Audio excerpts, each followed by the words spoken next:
Your pelvic floor muscles run from your tailbone, your coccyx at the back, to your pubic bone, the bone at the front of your pelvis. It's like a sling underneath you. Now, if you were to pull the sides of the sling out, if you think of it like a hammock, you were to pull the sides of the sling or the hammock out, you would see this diamond shape. So the pelvic floor muscles are shaped like a diamond, attaching to your tailbone at the back, pubic bone at the front, but also attaching to our sit bones, which is the very bottom of the pelvis. And to find your sit bone, I'm sat like this on these books here, a pile of books, because it's an easy way to kneel down and take the pressure off of your knees. However, you can do this sat in a chair. The advantage of doing it like this is it brings your spine up tall and helps you to sit on your sit bones. But just sit up nice and tall and make sure you can feel the bony bit underneath your buttocks. If you pull your buttocks out of the way and feel the bone underneath, then that's your sit bone. So your pelvic floor actually attaches to that. So when you're contracting the pelvic floor, it's that whole diamond shaped area that you're trying to lift, and the muscle fibers go from the back to the front, which is this kind of lifting feeling from the back to the front. Now there's one big muscle that's a major muscle that you're lifting, but there's actually lots of muscles that will lift in with that. And that one big muscle is called the levator ani. So that muscle is very much that back passage lifted feeling.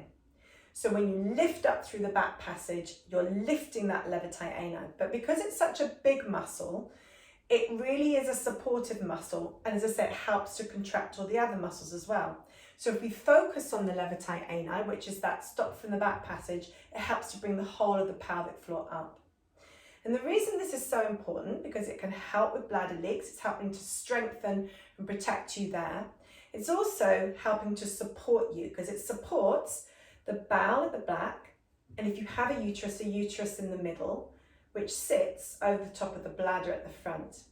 So it's supporting those three areas. If I go back to that diamond shape, you have the anus at the back.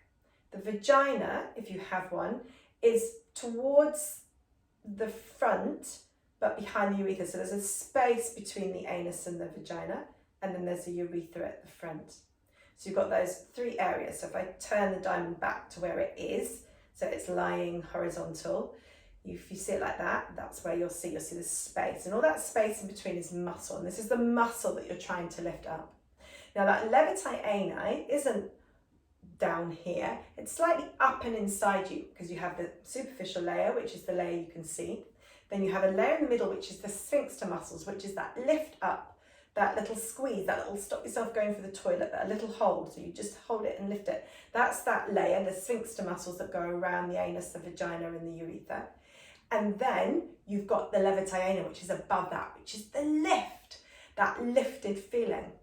So we want to get to that muscle because it's so important for support, as well as helping to contract all the other muscles around, which are stopping you going to the toilet.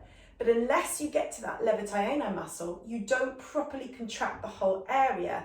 And that's why it's so important to know this and to be able to feel it and strengthen that supportive layer of muscle. Because if you're not supporting those vital organs, you're constantly letting this area go weak, which again can lead to more bladder problems. So we're going to try it now, but with all that knowledge behind us. Take a nice big deep breath in for me, inhale. Now to find that levator ani, you're going to stop from your back passage. So stop, but I want you to get that real lifted feeling from the back passage into the front and lift up and up and up and up and up. Do it one more time. Take a nice big deep breath, inhale. Exhale, relax. Squeeze up through the back passage, but then lift up. And do you feel it coming into your tummy as well? That's magic when you get that feeling. Then you know you're bringing all your core muscles in, and then you can let it relax. And letting it relax is really important. Any muscle you contract not only has to come up, but it also has to come down. If you can't feel that movement, if you struggle to feel any movement, if you experience any pain, any discomfort, any kind of heavy feeling with your urine leakage, it's absolutely vital that you go and see a medical practitioner. So you go to your GP, who can always refer you to a pelvic health physiotherapist who can help you further.